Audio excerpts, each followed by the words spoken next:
जानवर किसी भी चीज के मुकाबले डर की वजह से जिंदा रह पाते हैं, जो इनके बचाव का मुख्य तरीका है। मगर फिर भी इन्हें उन शिकारियों से डर नहीं लगता जिन्हें वो देख नहीं पाते। उन्हें इस बात का डर नहीं होता कि कोई चीज भविष्य में इनका शिकार कर सकती है। जानवरों को सिर्फ आवाजों, गंध और अपने आसपास घूमने वाली परछाइयों से डर लगता है। प्रकृति में जो भी जानवर हर वक्त चौकन्ना नहीं रहता, उसका अंत बहुत जल्दी हो जाता है। किसी बिच्छू पर हमला करना जानलेवा हो सकता है, तो यह जरूरी है कि जो भी जानवर इस लाजवाब पर मजबूत कवच वाले आर्थ्रोपॉड का शिकार करना चाहता है, उसके दिमाग में थोड़ा डर होना चाहिए।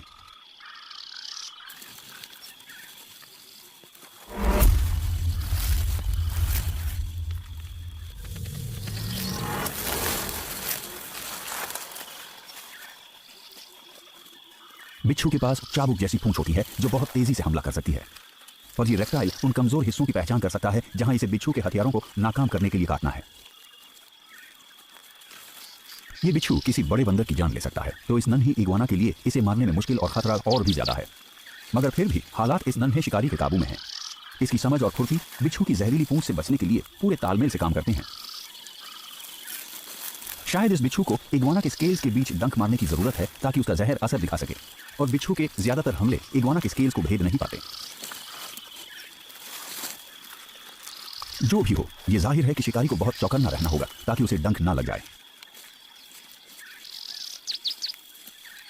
सबसे अजीब बात होती है शिकार का शिकारी की उम्मीद से विपरीत बर्ताव करना, जो है अपने हमलावर को डराने के लिए उसकी तरफ बढ़ना। इससे शिकारी की सुध भंग हो जाती है और वो शिकार को मारने का इरादा छोड़ देता है, शायद खुद की जान बचाने के लिए।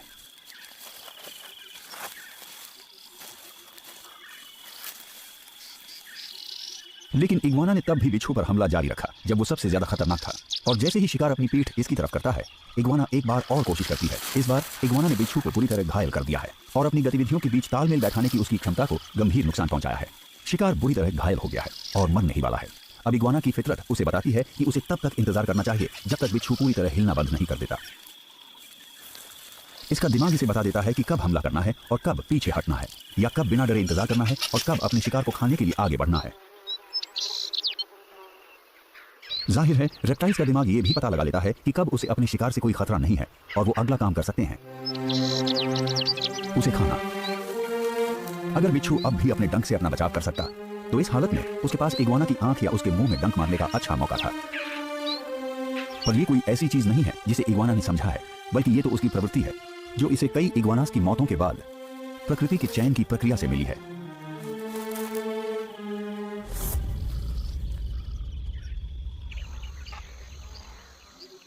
सबसे अच्छा हमला होता है दूर से किया गया हमला, उतनी दूरी से किया हमला जो संभावित शिकार के बचाव के सभी तरीकों को नाकाम कर दे। और अपने बचाव सुनिश्चित करने के लिए अपने शिकार को बिना किसी खतरे के पकड़ना। शिकार में अपने शिकार के रंग और आकृति को अच्छी तरह समझने की काबिलियत होनी चाहिए ताकि खतरनाक जीवों से बचा जा सके, चाहे वो डंक मारने वाले जीव हों या वो जीव जो उन्हें खाने वालों के लिए जहरीले साबित हो सकते हैं। गिरगिट भी ऑर्किड मैंटिस की तरह ही बहुत धीरे धीरे आगे बढ़ते हैं। कीड़े मकोड़ों को इसकी चाल से कोई डर नहीं लगता अगर ये दूर रहे। शिकार इतने बड़े शिकारी से कोई खतरा महसूस नहीं करते जो काफी दूर हो। किसी कीड़े का दिमाग अपनी तरफ तेजी से आने वाली किसी चीज से बचने के लिए प्रतिक्रिया कर सकता है, लेकिन गिरगिट अपने शिकार के सुरक्षित इलाके में जाए बिना उसका शिकार कर लेते हैं। इतना बड़ा कोई जीव जो इतना धीरे चलता हो बहुत ज्यादा डरावना नहीं है। गिरगिट की निशानेबाजी जिसका प्रदर्शन वो ठीक उस जगह पर अपनी जीभ से निशाना लगाकर करता है जहां उसकी नजरें टिक जाती हैं, और ये हमला इतना सटीक होता है कि ये छोटे कीड़ों को भी पकड़ सकता है जो कि सबसे ज्यादा फुर्तीले कीड़े होते हैं। जब ये अपने शिकार का पीछा करता है तो रेप्टाइल पर कुछ ऐसे हार्मोन्स का असर होता है जो इसे बताते हैं कि ये जितना सुस्त रहेगा इसका शिकार उतना ही कामयाब होगा। इसका हरा रंग इसे आसपास के माहौल में घुल मिल जाने और किसी खतरे की तरह ना नजर आने में मदद कर सकता है, लेकिन इसके हमलों का असर इसके पास मौजूद दूर तक हमला करने वाले किसी भी और हथियार से ज्यादा होता है, जिसकी वजह से इसे शिकार के पास नहीं जाना पड़ता। सभी जानवरों का अपना सुरक्षित इलाका होता है जो इस बात पर निर्भर करता है कि कौन सा शिकारी उनकी तरफ बढ़ रहा है, और इस गिरगिट के आकार का शिकारी ज्यादा खतरनाक नहीं लगता। मक्खियां गलत अंदाजा लगा सकती हैं। जब वो ज्यादा से ज्यादा किसी शिकारी के झपटने या हमले के लिए खुद को तैयार करती हैं तो गलती कर देती हैं। एक गिरगिट का दिमाग लगभग दो अलग दिमागों की तरह काम कर सकता है, जो उस चीज को चुन या नकार सकता है जो उसकी आंखें दाईं और बाईं तरफ में एक साथ देखती हैं। लेकिन जब इन्हें कोई फैसला करना होता है तो इन्हें दोनों आंखों को एक ही वक्त पर एक ही जगह पर केंद्रित करना होता है ताकि वो दूरी का सही अंदाजा लगा सकें और अपनी चिपचिपी जीभ से एकदम सटीक हमला कर सकें।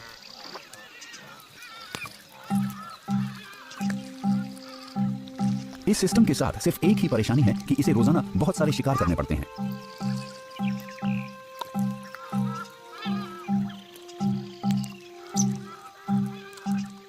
ये दौड़ नहीं सकता, पर इसकी फुर्ती और ताकत इसे होशियारी से आगे बढ़ने की काबिलियत देती है।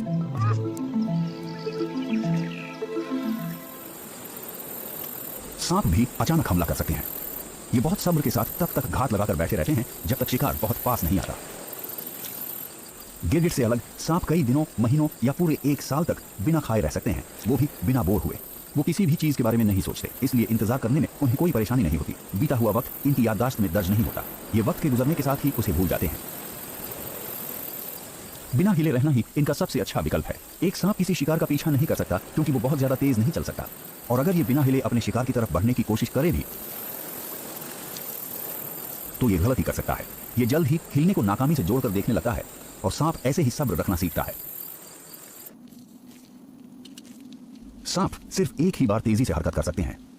अपनी गर्दन को एस के आकार में मोड़कर ये तब हमला करता है जब कोई जीव इसके सामने कुछ सेंटीमीटर की दूरी से गुजरता है। अगर शिकार ज्यादा दूर हो तो सांप को इंतजार करना पड़ता है। रेगिस्तान में छांव और छिपने की कोई जगह न होने की वजह से सूरज इसका वक्त से भी बड़ा दुश्मन बन जाता है। सहारा में किसी सांप को गर्मी से बचने के लिए काफी मुश्किलों का सामना करना पड़ता है। सबसे अच्छा रहता कहीं और चले जाना, और कोई शक नहीं कि इसके रिश्तेदारों की कई प्रजातियां करोड़ों साल पहले ज्यादा नम और ठंडे इलाकों की तरफ चले गए। लेकिन हॉर्न्ड वाइपर यहीं रह गया, और इसने गर्मी से बचने का तरीका निकाल लिया है ताकि ये इतनी गर्म रेत में भून न जाए जिस पर अंडा पकाया जा सकता है।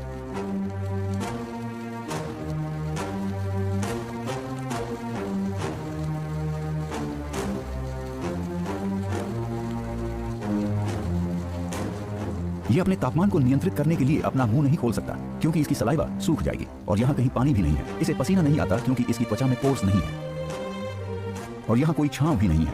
तो इसके पास इकलौता तरीका है खुद को रेत में ढक लेना। और जिस चीज की शुरुआत इसके कुदरती माहौल में बहुत ज्यादा गर्मी से बचने के लिए हुई थी, वो एक बिना सोची समझी रणनीति बन गई। इसकी बदौलत न ये सिर्फ खुद को चिलचिलाती धूप की गर्मी से बचा पाया, बल्कि इसने खुद को उन जीवों की नजरों से भी छिपा लिया जो इस पर हमला कर सकते हैं। और उससे भी जरूरी, अब ये छोटी चूहों से लेकर गेकोस तक का शिकार पहले से कहीं ज्यादा आसानी से कर सकता है।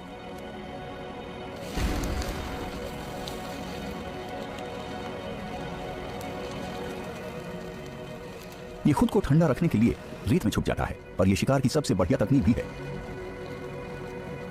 बाकी काम इसका जहर कर देता है। यह अपने शिकार को बाद में ढूंढ लेगा, उसकी मौत के बाद। देखा जाए तो सबसे पेचीदा हमला वो होता है जिसमें कई सारे शिकारी शामिल होते हैं, जिन्हें एक ही शिकार को पकड़ने के लिए तालमेल बैठाकर काम करना होता है। जानवरों की दुनिया में अफ्रीकन वाइल्ड डॉग्स का शिकार करने वाला दल सबसे बड़ा होता है। हमले में पूरा झुंड शामिल हो जाता है, लेकिन अपने मकसद में कामयाब होने के लिए यह जरूरी हो जाता है कि शिकारी दल का हर एक सदस्य पहले से ही तय चीजों में जरा भी फेरबदल किए बिना अपने काम को अंजाम दे। इस खेल में गलती की कोई गुंजाइश नहीं है।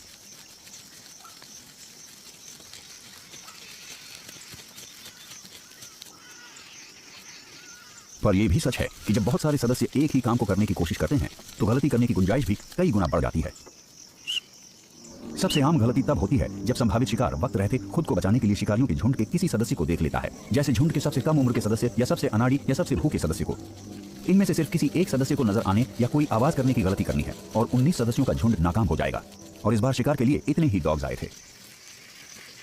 अक्सर डॉग्स को बिल्लियों या ज्यादातर पक्षियों से ज्यादा समझदार समझा जाता है, लगभग बंदर जितना समझदार।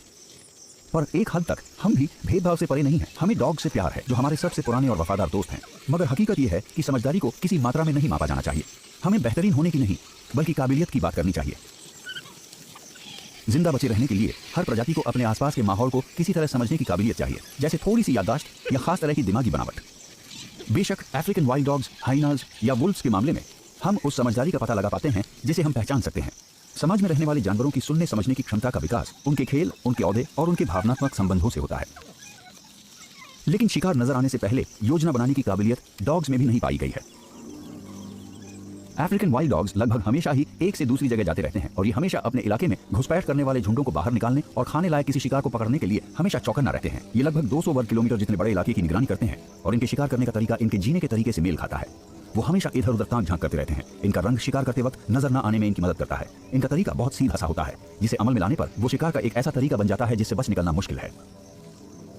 इनके चलने का तरीका बदल जाता है और एक लाइन में चलने के बजाय ये फैल जाते हैं। ये ऐसा इसलिए करते हैं ताकि ये मादा लीडर के पीछे पीछे चलते हुए एक साथ रहे। इलाके की खूबियां, शिकार की प्रतिक्रिया और इनका अनुभव बाकी का काम कर देता है। जिस शिकार का पता लीडर अफ्रीकन वाइल्ड डॉग लगाती है, अगर वो इन्हें देखकर भाग ना जाए तो जल्द ही विंड डॉग्स उसे दाईं और बाईं तरफ से घेर लेंगे और शिकार के पास बचने का कोई मौका नहीं होगा। ये अचानक से और मिलिट्री की तरफ फैलकर हमला करने की तकनीक का मिला जुला रूप है।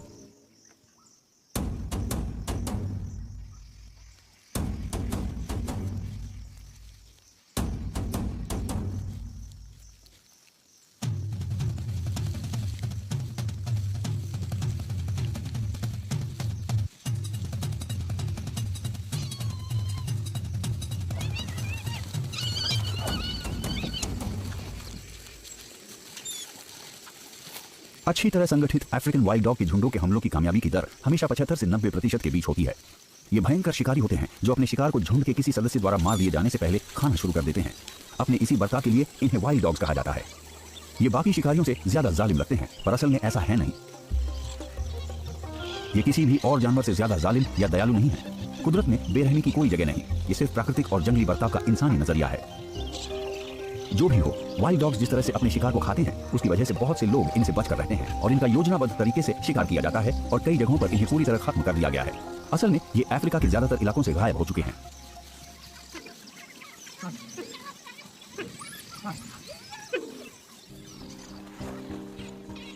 जानवरों को इस तरह देखना जैसे वो भी कभी इंसान थे, हमें वन्य जीवन की हकीकत से अलग करके हमें उलझन में डाल देता है। कुछ लोगों को लगता है कि वो किसी तेंदुए या किसी हाथी से दोस्ती कर सकते हैं। ऐसे भी लोग हैं जो शेर को पालतू बनाकर रखते हैं।